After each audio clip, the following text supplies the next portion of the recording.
वो हमें बताया। अब इसी नारद पुराण के उत्तरार्ध के भाग को लेकर आ रहे हैं भाविन भाई जोशी, जिनके परिचय में मैं ज्यादा कुछ नहीं कहूंगा, उनकी आकृति देखकर ही आप समझ जाएंगे। वामन, सरल लेकिन फिर भी अगाध बोध चित्त भाविन भाई, उनको मैं सादर निमंत्रित करता हूं कि वह अपने नारद पुराण के उत्तरार्ध के विषय को लेकर अपना विचार, अपने प्रवचन को प्रस्तुत करें। भाविन भाई जोशी।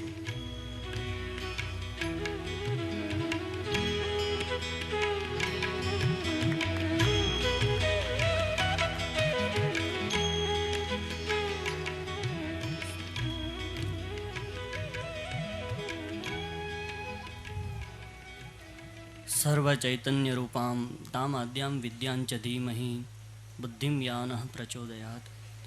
वंदे भक्तजनाश्रयं च वरदं वंदे शिवं शंकरं। श्री सद्गुरुभ्यो नमः। भगवान श्री हरि के विग्रह रूप उपस्थित सभी संतवृंद, सभी गुरुजन और आप सब हरि भक्त, उत्तरार्ध में भगवान वेदव्यास जी ने हम सभी को श्री हरि का आशीर्वाद देते हुए श्लोक लिखा है। पांतुओ जलदश्यामः शार्ंग ज्याघात कर्कशाः त्रैलोक्य मंडप स्तंभाश्चत्वारो हरिबाहवः। मेघश्याम ऐसी भगवान की भुजाएं जो शारंग नामक धनुष्य की प्रत्यंचा के आघात से कठोर हो चुकी है, और इस पूरे त्रिलोक को धारण करने के लिए जिनकी भुजाएं चार स्तंभ के समान है, ऐसे भगवान की भुजाएं आप सभी का रक्षण करें। भगवान के चरणारविंद की वंदना करी और सीधा कथा प्रवेश कराया है। श्री वशिष्ठ जी ऋषि, उनके आश्रम में एक बार कोई मानधाता नाम का राजा आया। राजा ने वंदन किया और प्रश्न किया है, हे ब्राह्मण, ऐसा कौन सा प्रायश्चित रूप अग्नि है जो पाप रूपी ईंधन को जलाकर भस्म कर दे। श्री वशिष्ठ जी ने सीधा साधा समाधान बताया। एकादशी की तिथि भगवान विष्णु को अतिशय प्रिय है।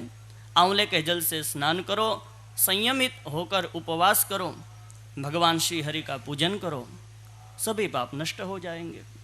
यहाँ पर एक प्रश्न हमें होना चाहिए। हमारी प्रधान चर्चा एकादशी के विषय में है, पर केवल एकादशी ही नहीं, कोई भी व्रत हो, कोई भी मंत्र हो, कोई भी कथा हो, उनके बारे में एक बात बार बार हमारे सामने आती है, हमारे पाप नष्ट हो जाएंगे। और दूसरी बात हमने सुन रखी है, अरे ऊपर से नीचे हो जाओ, कर्म तो भोगना ही पड़ता है, कर्म किसी को नहीं छोड़ता, इस जन्म में नहीं तो दूसरे जन्म में। तो दोनों बातें, और शास्त्र में उनके बहुत से प्रमाण हैं। समाधान के लिए छोटा सा विषयांतर कर रहा हूं, क्योंकि ये चर्चा श्रीमद् भागवत जी में भी है। भिद्यते हृदय ग्रंथिश्छिद्यन्ते सर्व संशयाः क्षीयन्ते चास्य कर्माणि दृष्ट एवात्मनीश्वरे। जब भगवान का साक्षात्कार होता है, तब हृदय के ग्रंथि मोह माया आदि छूट जाती है, सभी संशय समाप्त हो जाते हैं, और क्षीयन्ते चास्य कर्माणि, कर्म क्षीण हो जाते हैं। बिना फल दिए कर्म कैसे क्षीण हो जाएंगे। यहाँ पर केवल दो ही शब्दों में पूज्य आचार्य वर्य श्रीमद श्रीधर स्वामी, उन्होंने कह दिया, कर्माणि अनारब्ध फलानि। जो कर्म हम कर रहे हैं वो है क्रियमाण, कर्म चल रहा है, उनका अर्थ ये हुआ उनका भी फल अभी पका नहीं। कर्म हो चुका है पर फल मिलना आरंभ नहीं हुआ, वो है संचित, और फल मिलना भी आरंभ हो गया तो वो है प्रारब्ध। तो जब हम ये सुने कि हमारे पाप या दुष्कर्म नष्ट होते हैं, तब मानना चाहिए कि क्रियमाण कर्म जो हम कर रहे हैं वो, और संचित अर्थात जिनका फल मिलना आरंभ नहीं हुआ, वे तो नष्ट होते हैं। और जब हम ये सुने कि नहीं, कर्म तो करना ही भोगना ही पड़ता है, तब मानना चाहिए प्रारब्ध जिनका फल मिलना आरंभ हो चुका है। तो यहाँ नारद पुराण में भी एकादशी के लिए कहा गया कि सभी पाप नष्ट होते हैं। उनके संवाद में श्री सुत जी और शौनक जी का संवाद आया है। कहा है वशिष्ठ जी ने कि ऐसा ही प्रश्न शौनक जी ने पूछा था। विभिन्न तिथियों के बारे में चर्चा करते करते जब एकादशी की बात चली, तब कहा गया दशमी विद्या एकादशी का त्याग किया जाए। सूर्योदय के समय दशमी तिथि हो, उनके बाद अगर एकादशी तिथि आए तो उसमें उपवास न करके द्वादशी में उपवास करके त्रयोदशी में पारण किया जाए। फिर एक तीसरा प्रश्न पूछा, भगवान किस कर्म से प्रसन्न होते हैं? समाधान दिया, भक्ति पूर्वक पूजा करने से भगवान प्रसन्न होते हैं। एक सुंदर छोटा सा यहाँ पर उत्तरार्ध में उपाख्यान रखा है। रुक्मांगद नाम का एक राजा, उनकी एक रानी नाम था संध्यावली और एक पुत्र उनका नाम है धर्मांगद। राजा बड़ा विष्णु भक्त था। एकादशी की तिथि में उनकी बड़ी ही निष्ठा, स्वयं तो व्रत करता ही किंतु अपने सभी प्रजाजनों से भी वो व्रत करवाता। राजा की ऐसी प्रणाली थी कि जैसे ही एकादशी की तिथि आती, एक हाथी को सजाया जाता, पीठ के ऊपर पालकी को रखा जाता, पालकी के ऊपर एक ब्राह्मण देवता राजा की ओर से घोषणा करते, और ऐसे वैसा नहीं, हाथी के पीठ की दाई और बाई और दो बड़े बड़े नगाड़े रखे जाते, बजाए जाते, और जोर जोर से उच्च स्वर में वे ब्राह्मण देवता घोषणा करते, सुनो सुनो सुनो, आप सभी नगरवासियों को सूचित किया जाता है कि आज एकादशी की तिथि है। 108 साल से अधिक और 85 साल से कम उम्र वाले कोई भी भोजन न करे। जो मूर्ख व्यक्ति भोजन करेगा उनको राज्य से निर्वासित कर दिया जाएगा। आज गंगा जी में गोते लगाओ, ब्राह्मणों को दक्षिणा दो, सुनो सुनो सुनो। ऐसी घोषणाएं चलती तो कुछ लोग भाव से, कुछ लोग भय से एकादशी का व्रत करने लगे, और व्रत का प्रभाव इतना प्रबल हुआ, लोगों का पुण्य इतना बढ़ गया कि कोई यमपुरी में जाता ही नहीं।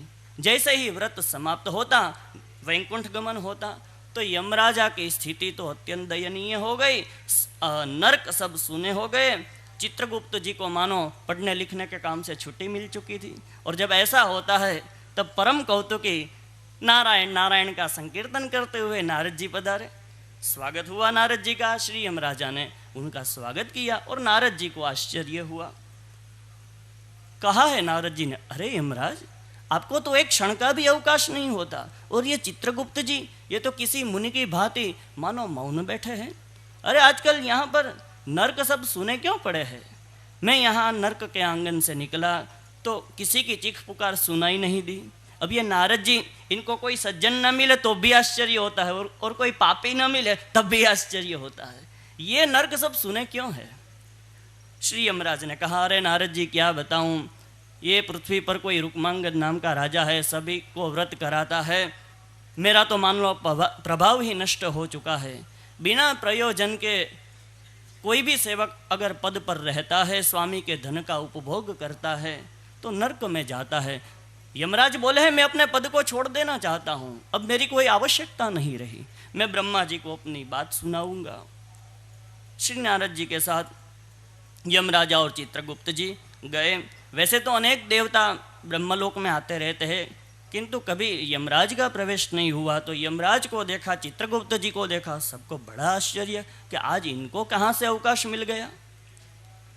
ब्रह्मा जी को वंदन किया है और अपने मन की बात सुना है ब्रह्मदेव, ब्रह्मदेव मेरी रक्षा करो, मेरा बड़ा भारी तिरस्कार हुआ है, मेरे लेख को मिटाया गया है, आप जैसे स्वामी होते हुए भी मैं अपने आप को अनाथ अनुभव कर रहा हूँ। इतना कहते हुए मूर्छित हो गए। वायुदेव ने जरा संभाला, आसन दिया, और फिर यमराज ने बताया, हे ब्रह्मदेव, किसी के प्रभाव का खंडन उनकी मृत्यु के तुल्य होता है।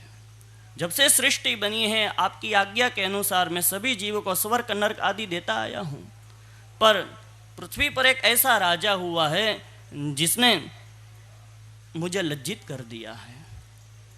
मुझे तो ये देखकर चक्कर आते हैं कि एकादशी व्रत करने वाला व्यक्ति केवल उनको ही वैकुंठ मिले, ऐसी बात नहीं है। उनके माता की 10 पीढ़ी, पिता की 10 पीढ़ी वो तो तैर ही जाती है। अगर वो विवाहित है, स्त्री या पुरुष, तो उनके ससुर पक्ष की 10 पीढ़ी वो भी तैर जाती है। महाराज, इसमें अब ये यमराज को कौन जानेगा? ये लीजिए आपका धर्मदंड, ये लीजिए आपका पट, मुझे अब ये लोकपाल पद स्वीकार नहीं है।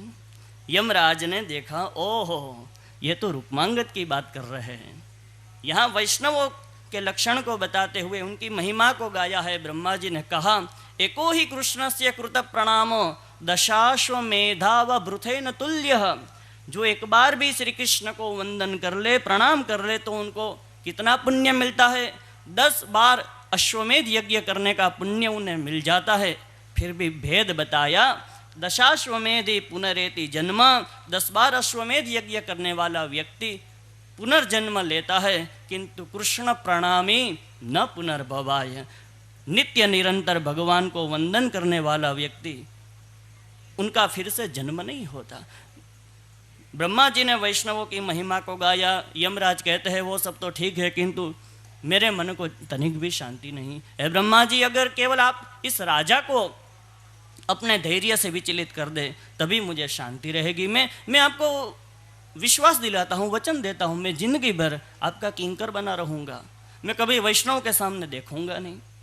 ब्रह्मा जी ने सोचा और फिर अपने मन से एक स्त्री को प्रकट किया है। इतनी सुंदर स्त्री है कि ब्रह्मा जी की सभा में बैठने वाले महर्षि और बड़े बड़े देवता वो भी मोहित हो गए। ब्रह्मा जी ने यहाँ पर वैराग्य का उपदेश किया। स्त्री ने मस्तक को झुकाया और पूछा, ब्रह्मदेव क्या आज्ञा है?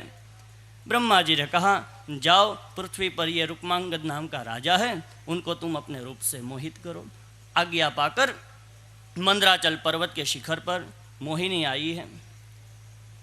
यहाँ लिखा है, ऋष्यलिंग नामक एक शिवलिंग के पास ये मोहिनी बैठी है। अब संयोग देखिए, शिव जी है कामदेव को भस्म करने वाले और शिव जी है परम वैष्णव। कामदेव को भस्म करने वाले परम वैष्णव, ऐसे ही शिव जी के पास ये मोहिनी बैठी है एक श्रेष्ठ वैष्णव को विचलित करने के लिए। यहाँ रुक्मांगद राजा, उन्होंने देखा कि उनका पुत्र योग्य हो चुका है, तो पुत्र धर्मांगद उनको राज्य सौंपा है। राजा ने कहा, मैं मृगया खेलने जा रहा हूँ। उनकी रानी ने समझाया कि राजन, अब यह हिंसा कर्म करना आपके लिए योग्य नहीं है।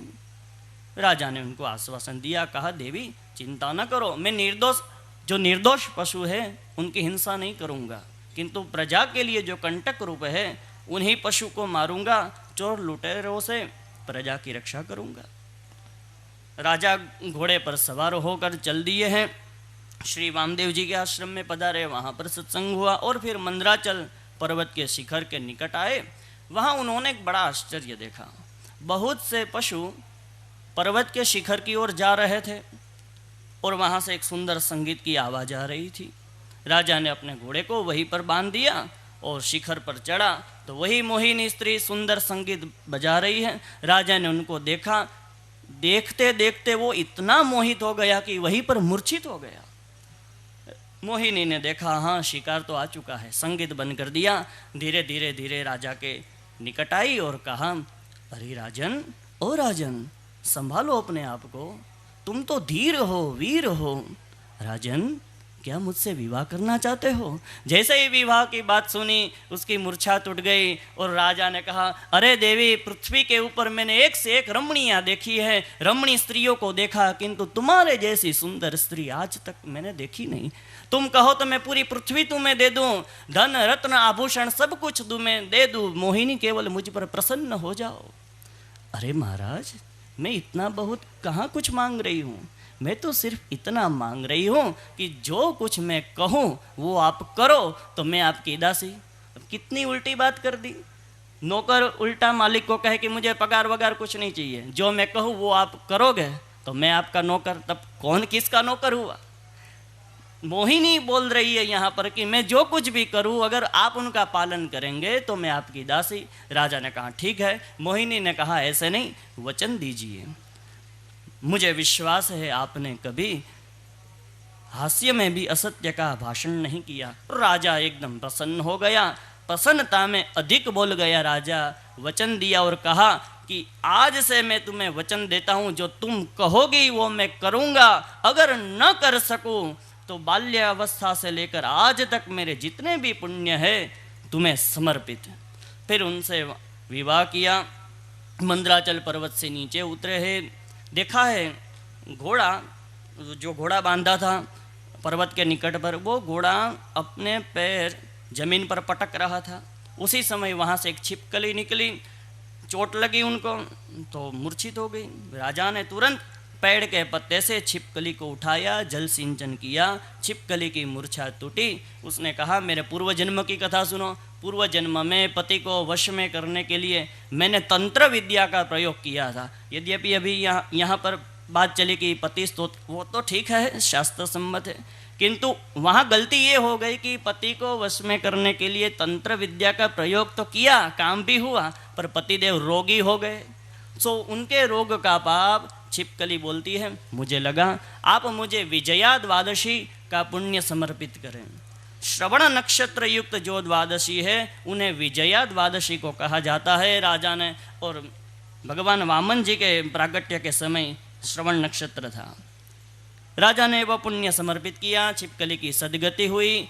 उनका पुत्र है धर्मांगद, उनको अपने गुप्तचरों के द्वारा समाचार मिला कि पिताजी आए हैं, तो उनकी अगवानी करने के लिए, उनका स्वागत करने के लिए धर्मांगद बढ़े हैं आगे। सभी नगरजनों को साथ में लिया, पिता को दंडवत वंदन किया, आलिंगन किया है। और राजा रुक्मांगद ने एक एक छोटे से छोटी बात भी अपने पुत्र को पूछी। तुम ब्राह्म मुहूर्त में उठ तो जाते थे ना, तुम्हारी एकादशी का व्रत तुम्हारा टूटा तो नहीं है ना। बहुत से प्रश्नों में एक प्रश्न ऐसा भी आया है कि हर घर में बहुएं अपनी सास का कहा मान तो रही है ना। मतलब शायद उस जमाने में, यह द्वापरांत की कथा है, उस जमाने में भी कुछ गड़बड़ी चलती होगी। धर्मांगद ने कहा, हे पिताजी आपकी कृपा से सब अच्छी तरह से चल रहा है। फिर तो मोहिनी, उनका परिचय हुआ। बड़े आदर सम्मान के साथ राजा रुक्मांगद और उनकी पत्नी मोहिनी को लाया गया। राजा ने कहा, देवी तुम मेरे पुत्र धर्मांगद के कक्ष में निवास करो। धर्मांगद को पता चला माता आ रही है, तो उनके स्वागत की सभी तैयारी कर दी। धर्मांगद ने मोहिनी का चरण प्रक्षालन किया है। ये इतनी सुंदरी स्त्री है कि ब्रह्मा जी की सभा में बैठने वाले देवता भी मोहित हो गए। फिर भी व्यास जी ने लिखा है कि इस मोहिनी के चरण को प्रक्षालन करते समय धर्मांगद के मन में तनिक भी विकार नहीं है। उनके चरणों तक को माथे पर चढ़ाते हुए धर्मांगद बोले हैं, माता आज मैं बड़ा ही पुण्यशाली हुआ हूँ। उनकी जन्मदात्री माता, धर्मांगद की जन्मदात्री माता संध्यावली और अन्य रानियों के हाथ से मोहिनी को भोजन कराया गया। रानी ने देखा, मोहिनी ने देखा कि राजा की अन्य रानियां सेवा कर रही है। उन्होंने रुक्मांगद को बुलाया और कहा, राजन मुझे लगता है कि मेरे विवाह से ये आपकी रानियां प्रसन्न नहीं है, आप इनको विश्वास दिलाओ, आश्वासन बंधाओ। राजा थोड़े लज्जित हुए। तब धर्मांगद ने अपनी माता को बहुत से शास्त्रों के उपदेश सुनाए हैं और उनको आश्वासन बंधाया। समय बीता, फिर तो धर्मांगद का विवाह भी हुआ। एक बार परम पवित्र कार्तिक मास आया। जैसे चारों युगों में सत्य युग सबसे श्रेष्ठ है, उसी तरह कार्तिक मास की महत्ता को बताया गया है। इस मास में किया गया पुण्य एकदम अक्षय हो जाता है। जैसे ही कार्तिक मास आया तो राजा मोहिनी की शैया पर बैठे थे, अचानक खड़े हो गए। कहा, अरे देवी, आपके संयोग में रहकर केवल एकादशी के व्रत को छोड़कर मैंने और कभी कोई व्रत तो किए ही नहीं। मेरी इच्छा है इस कार्तिक मास में 30 दिन तक मैं बड़े संयम से रहना चाहता हूँ। अच्छा, मोहिनी ने पूछा, क्या महत्व है कार्तिक मास का? राजा कहते हैं, ये तो भगवान को अतिशय प्रिय है। भगवान की निद्रा को दूर करने वाला मास है। प्रबोधिनी एकादशी इसी में तो आती है। फिर तो चातुर्मास के अंदर जो दान, व्रत, उनके विधान और उनके उद्यापन की विधियाँ, उनकी भी चर्चा की गई। सब सुन लेने के बाद मोहिनी ने कहा, हे नाथ, मैं तो यही समझती हूँ कि राजा के केवल 3 कर्तव्य है, दान देना, प्रजा की रक्षा करना और युद्ध करना। फिर भी अगर आपको लगता है कि ये उपवास आदि व्रत अति आवश्यक है, तो आप उनकी आज्ञा अपनी रानी संध्यावली को करें। हे नाथ, आपके बिना मैं 2 घड़ी भी नहीं रह सकती। 30 दिन तक मैं संयम से कैसे रहूं? राजा ने कहा, ठीक है, पूरी पृथ्वी का ये सम्राट है, फिर भी जो आज्ञा वही करता रहता है। तो ये तो तब से चली आ रही है। कुछ दिन और बीते और एकादशी नजदीक आई। 10वीं की तिथि लगी। राजा की जो प्रणाली थी वही प्रणाली धर्मांगद ने शुरू रखी थी। तो राजा को पता चला, ओहो, आज तो 10वीं तिथि है, कल एकादशी है, तो आज के दिन तो एक समय भोजन करना है और संयम से रहना है। राजा ने कहा मोहिनी को, देवी तुम्हारी आज्ञा से अन्य व्रत तो मैंने संध्यावली को दे दिए, किंतु यह व्रत तो मुझे करना है। और अब मोहिनी ने कहा, राजन शायद आपको याद होगा मंदराचल पर्वत पर आपने मुझे एक वचन दिया था। इस बात को 9 साल बीत चुके हैं। हाँ देवी मुझे याद है, और आज तक मैंने तुम्हें सब कुछ दिया है। तो राजन आज सही समय आ गया है। अगर मैं आपके प्राण प्रिया हूँ तो मैं मांग रही हूँ कल जो प्रबोधिनी एकादशी है उसमें आप अन्न ग्रहण कर लीजिए, उसमें आप उपवास न करें। राजा को आश्चर्य हुआ, देवी क्या बात कर रही हो? तुम्हें पता है बाल्यावस्था से लेकर आज तक मैंने कभी अपने व्रत का त्याग नहीं किया। तुम ब्रह्मा की पुत्री हो, ब्रह्मा की पुत्री होकर धर्म में विक्षेप कर रही हो, कुछ दूसरा मांगो।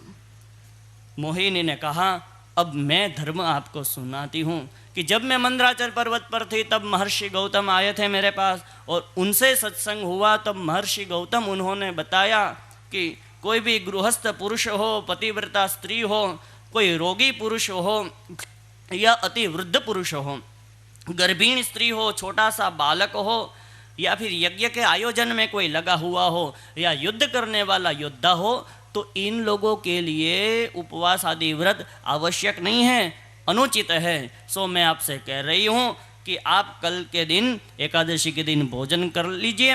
इनके सिवा अगर आप अपना मस्तक काट कर भी देंगे तब भी मैं प्रसन्न नहीं होने वाली। राजा ने कहा, क्या बात कर रही हो देवी?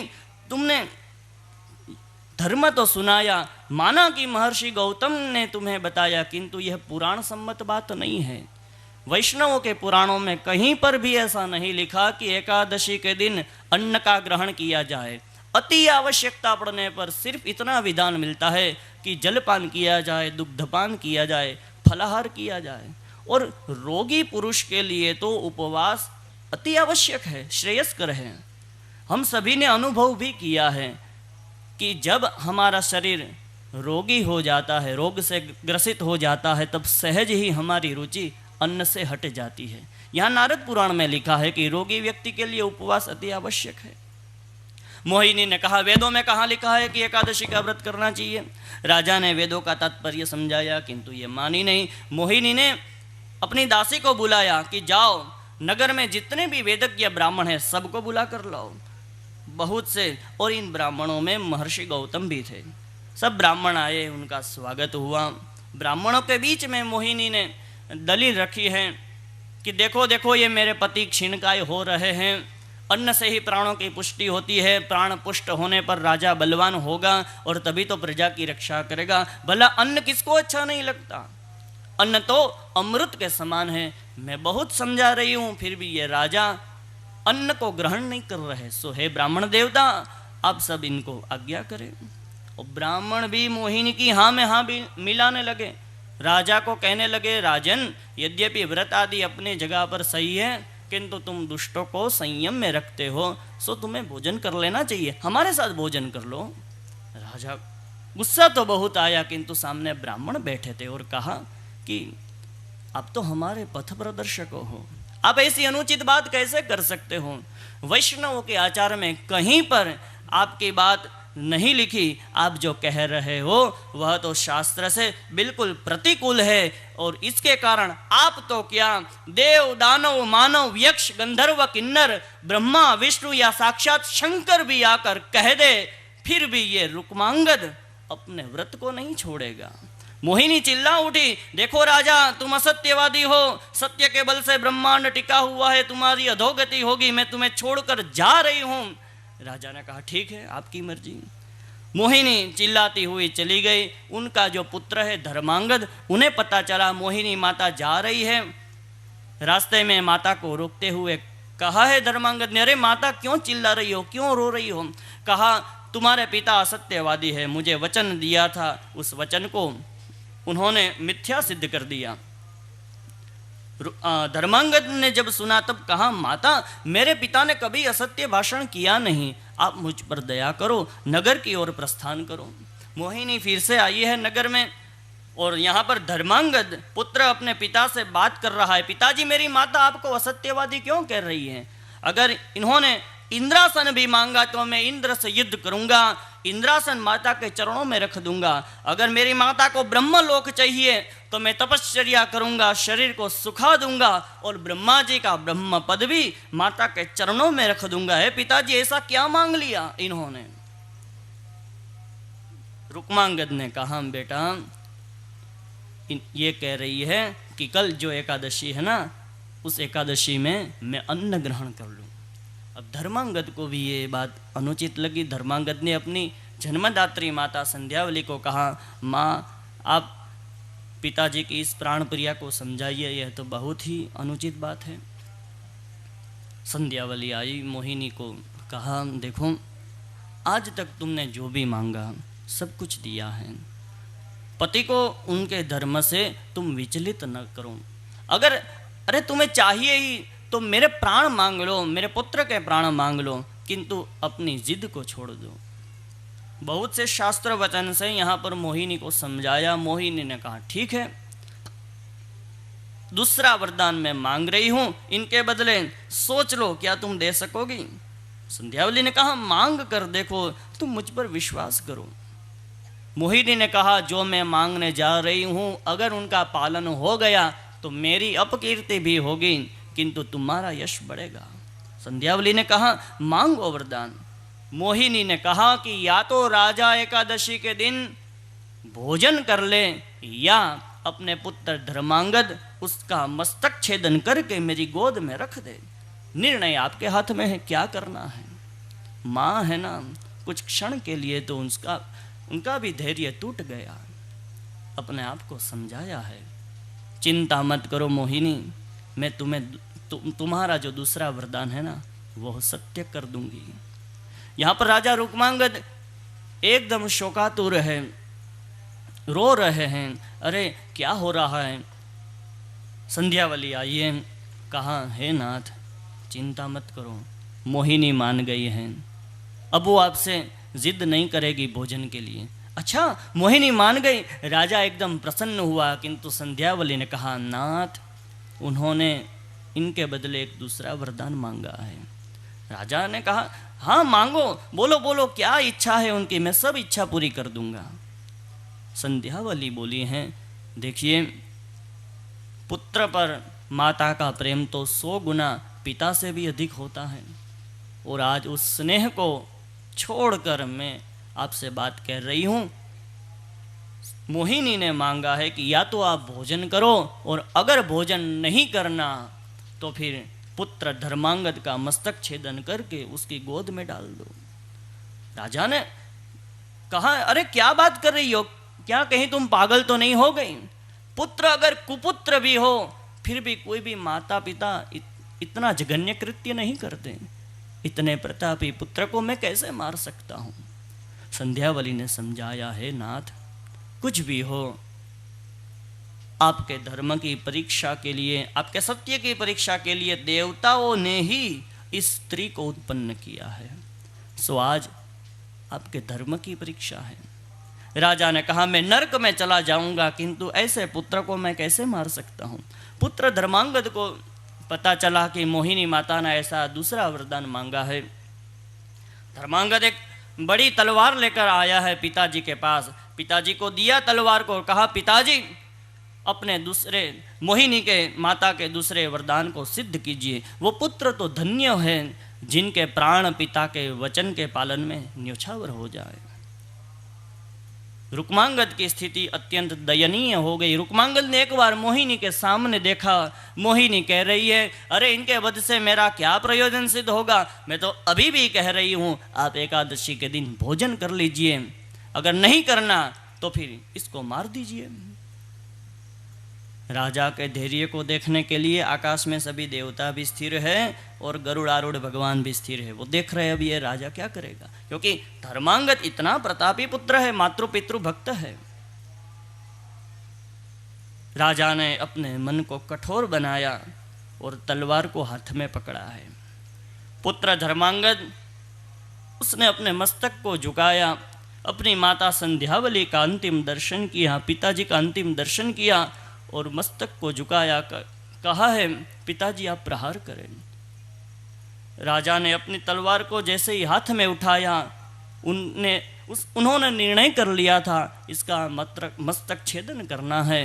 जैसे ही उनका निर्णय हुआ, एक एक कदम राजा रुक्मांगद बढ़ा रहे हैं। उनके एक एक कदम के साथ पृथ्वी भी कांप रही है, इंद्रासन भी डोल रहा है, समुद्र में बड़ी बड़ी लहरें उठने लगी, आकाश में से उल्कापात होने लगा। और राजा जैसे ही प्रहार किया, राजा में अचानक प्रकट हो गए श्री हरि और राजा का हाथ पकड़ लिया। बस राजन, इसको मारने की आवश्यकता नहीं है, मैं प्रसन्न हूं तुम पर, धन्य है तुम्हारी इस व्रत निष्ठा को।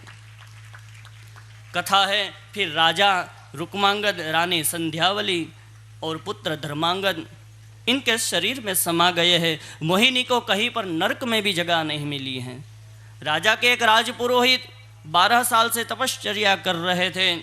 उनको जब पता चला, मोहिनी को जला दिया, फिर नरक में भी जगह नहीं मिली। ब्रह्मादि देवता आए हैं राजपुरोहित के पास। उन्होंने कहा है, हम आपसे ही पूछते हैं अब इस मोहिनी की क्या गति की हो, आप इनका उद्धार करो। और फिर वो राजपुरोहित मोहिनी को कहता है कि तुम तीर्थ यात्रा करो। फिर उत्तरार्ध में अंतिम भाग तक विभिन्न तीर्थों का वर्णन किया है, तीर्थ यात्रा का वर्णन किया है और मोहिनी को रहने के लिए स्थान दिया है दशमी तिथि में। ऐसी दशमी तिथि जो सूर्योदय के बाद भी रहे और उसमें एकादशी का संयोग हो। इसीलिए दशमी विद्या, दशमी युक्त एकादशी का त्याग किया गया है। विभिन्न तीर्थों की महिमा न केवल नारद पुराण, अपितु हम किसी भी पुराण को लेकर देखें और उनमें जो तीर्थों का वर्णन है, तो पुराणों ने हमें स्पष्ट कह दिया है, स्पष्ट कर दिया है, पूरा भारतवर्ष तीर्थ है। तीर्थ की व्याख्या क्या है? तरति अनेन, जो हमें तारे वही तो तीर्थ है। मतलब पुराणों का स्पष्ट संकेत है, तुम जहां खड़े हो वही तीर्थ है, वही भवसागर तैरने का मार्ग आरंभ होता है। तीर्थों की व्याख्या करी है, फिर तीर्थ यात्रा का वर्णन किया है। उत्तरार्ध को यहाँ पर समाप्त किया। अपने बाल भाव को सभी के चरणों में रखता हूँ। जय श्री कृष्ण।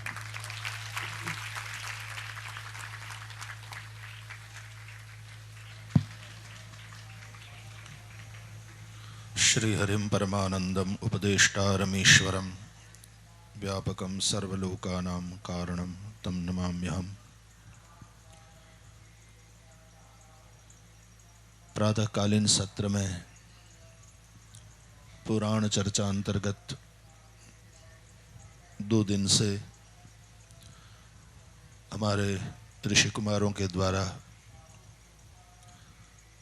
पुराणों के कुछ अंश को लेकर के चर्चा हो रही है। कल ब्रह्म वैवर्त पुराण, आज भी एक जो वक्ता कल के शेष रह गए थे,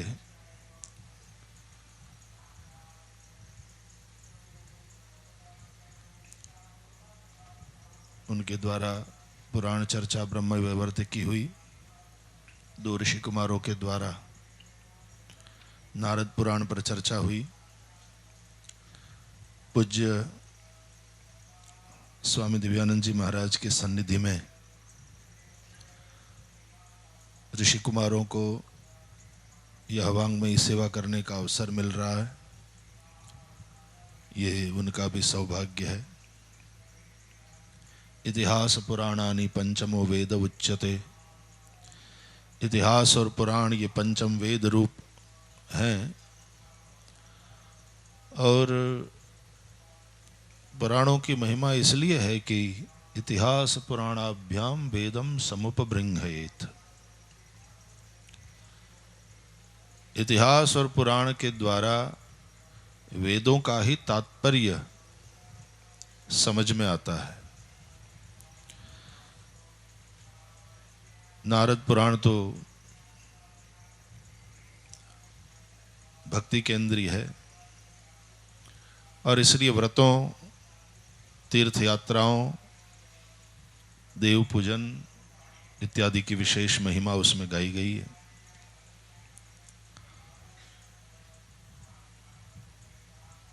श्रीमद् भागवत में भी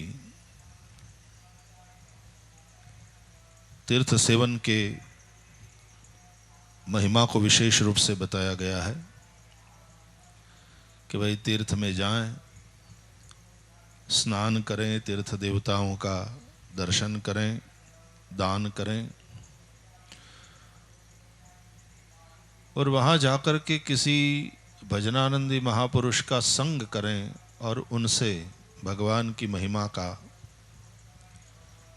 गायन सुने।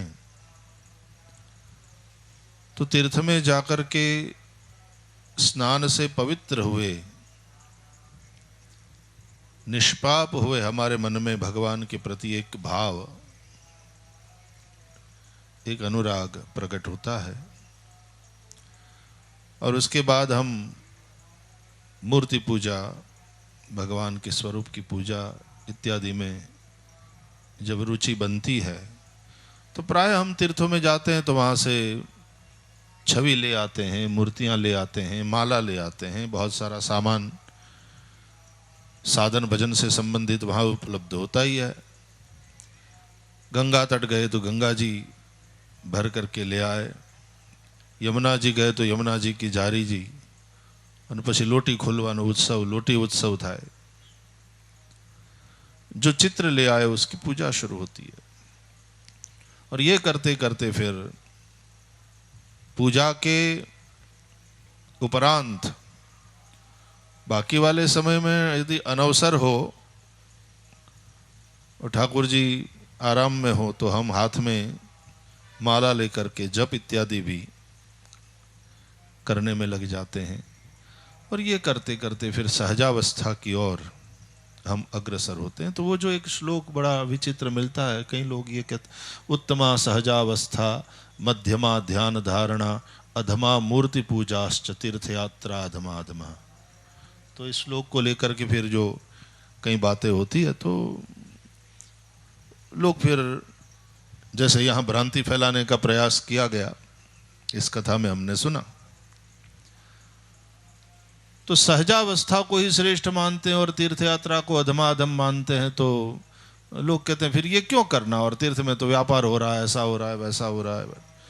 उनका भैया तू गाड़ी चलाता है तो तेरी गाड़ी में जो गियर होते हैं तो टॉप गियर में सीधे ही गाड़ी नहीं जाती, सीधे ही टॉप गियर में डाल करके आप गाड़ी को चलाने का प्रयास करोगे तो इंजन जर्क हो करके बंद हो जाएगा, गाड़ी वहीं की वहीं रह जाएगी।